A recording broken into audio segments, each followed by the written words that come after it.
Bisa diceritakan nggak karakter kamu di sini seperti apa? Karakter ini tuh series tentang cinta, harta, dan tahta. Jadi karena adanya kekuasaan, maka adanya cinta, terus juga dikembangin sama series ceritanya remaja. Pokoknya semuanya tuh karena power. Ini bisa diceritakan juga proses syutingnya waktu sebelum pandemi kan ini gimana? Sebelum pandemi dan udah gitu kegeprak sama pandemi, tapi kita harus tetap syuting, tapi tetap protokol ya. Protokolnya kita ada di luar kota juga. Terus kita juga setiap datang itu di swab test lagi PCR, justru malah ya kantor mengadakan PCR yang setiap kali kita mau syuting kita keluar dari lokasi syuting PCR lagi.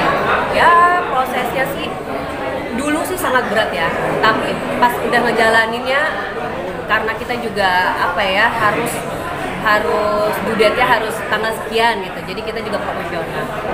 Scene-nya di sini banyak atau sedikit? Alhamdulillah sih dari 17 ya memang.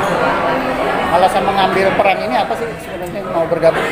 Karena karakternya tuh berbeda banget. Ini beneran aku tuh digali banget. Jadi yang dulu aku sinetron ya, kalau sinetron sama series yang lain tetap ya ada antagonis atau aku protagonis juga pernah. Cuman kalau ini tuh yang berbau-bau dengan politik, yang ngomongnya juga harus tegas, judes, tapi bukan judes yang kayak Ibu Tiri ya, bukan.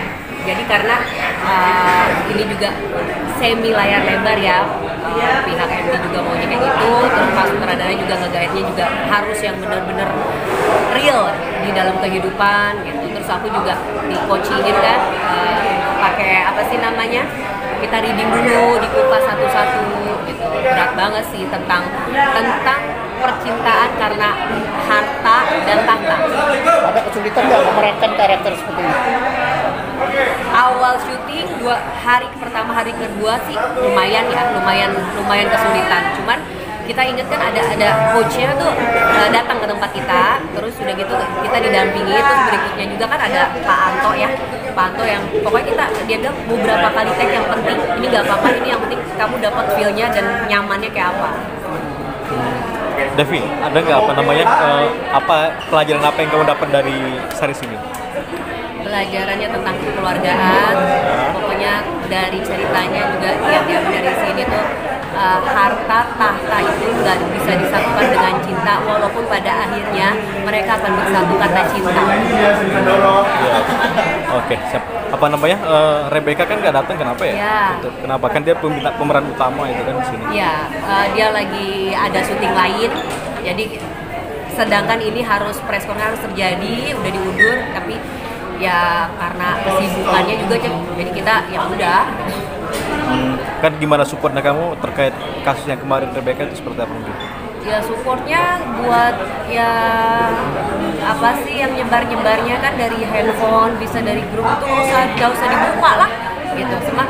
Semakin kita buka semakin kita sebar lagi, itu nggak akan berhenti di situ. Padahal ya which is kan ya kita nggak boleh juga ya ngeliat kayak gitu. Harusnya punya hati aja gitu. Aku sih sebagai ibu tirinya Moza ya, jadi Rebecca Moza itu aku tahu bukan dia, terus nggak tega juga untuk even video apapun aku tetap kalau kayak gitu seorang ibu tuh gimana ya, gitu, nggak akan lihat. Palingan kalau untuk kasih support ya itu aja, jangan menyebarin lagi, udah tutup dengan di situ, dan jangan suka nyangkain orang. Oh mungkin ini ya, itu orang kita. Tapi mungkin sempat WA dia buat bikin support biar dia nggak terlalu down terus seperti apa mungkin? Enggak sih, cuman ya maksudnya mungkin dia juga udah punya ini sendiri ya, jadi nggak pusingin kan, kerjaan juga banyak ya. Untuk kita tuh para artis sinetron, artis kita harus menggali peran itu memang sulit ya. Kita kan dikasih sinopsisnya, mungkin dia lagi ada sinetron baru atau layar lebar baru, series baru gitu, kita nggak bisa bangun juga. Dengan adanya kayak gini kita juga nggak mau terlalu ini dia lah. Di lokasi syuting gimana melihat sosok dari Rebecca di lokasi syuting dulu? Melihatnya Anaknya baik, sopan, menyenangkan, terus juga apa namanya, humble gitu kan ya. Aku di berapa episode itu sama Rebecca baik. Jadi maksudnya ya yang orang-orang bilang itu nggak benar gitu, karena aku yang selalu, maksudnya pas syuting sama Sandi tuh di sampingnya dia kan jadi ibunya ya, walaupun saya jadi ibu tirinya, tapi kan kita satu lokasi, anak-anak juga enak-enak kok, maksudnya yang bener-bener kekeluargaan. Kalau di sini, kalau di series ini mungkin sempat apa namanya menindas Rebecca atau seperti apa kan? Dengan apa? Ceritanya menindas Rebecca, biasanya kan kalau ibu tiri selalu menindaskan. Kalau di sini Ya, gimana? aku awalnya karena si bapaknya Moza kan Rebecca ya, bapaknya Rebecca ini dia juga nggak tahu, ini kan spoiler dikit lah ya, nggak apa-apa. Bapaknya itu kan nggak tahu kalau si Moza ini ternyata itu anaknya. Ternyata Sandi Syarif itu pas nikah sama aku karena dia tuh nggak enak sama keluargaku. Keluargaku tuh kan orang yang berpengaruh. Nah, sedangkan Sandi ini orang yang ulet gitu. Nah, dia itu cerai sama mamanya Rebecca di series ini karena ekonomi. Dia pas bercerai dia nggak tahu ibunya Rebecca lagi hamil. Tiba-tiba di satu sekolahan. Nah, tiba-tiba konfliknya, aku tuh nggak mau juga kan ngebuang gitu aja. Aku rangkul, aku pelan-pelan pura-pura baik sama Moza. Jadi ya konfliknya di situ. Jadi maksudnya jahatnya tuh ya nggak kayak ibu tiri lain di depan. Ya pokoknya kita semuanya berkarakter lah gitu. Berarti bisa dibilang baik di depan tapi di belakang ya, nggak gitu ya? Iya itu. Pokoknya yang penting politiknya, yang penting gue menang. Yang penting gue. Dan pada akhirnya aku yang ditinggalin.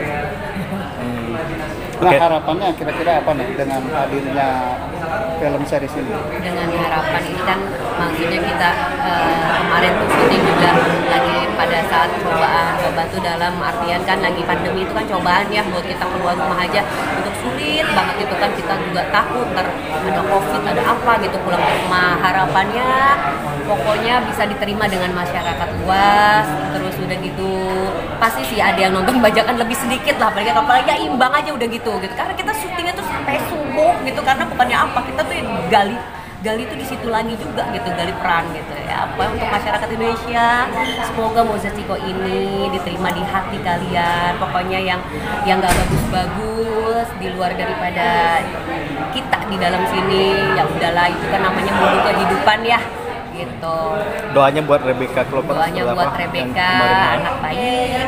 Udah pokoknya kalau kita mau ke atas itu selalu diterpa, udah tetap ini aja, berdoa aja, udah nggak usah dengerin yang enggak. Berarti bisa yakin ya akan naik kelas Rebecca dengan ujian ini ya? Ya, aku bilang sih Rebecca itu sama anak aku umurnya sama, jadi kalau ngelihat anak-anak di lokasi itu aku tuh kayak ya udah kayak anakku. Oke, siap, makasih banyak.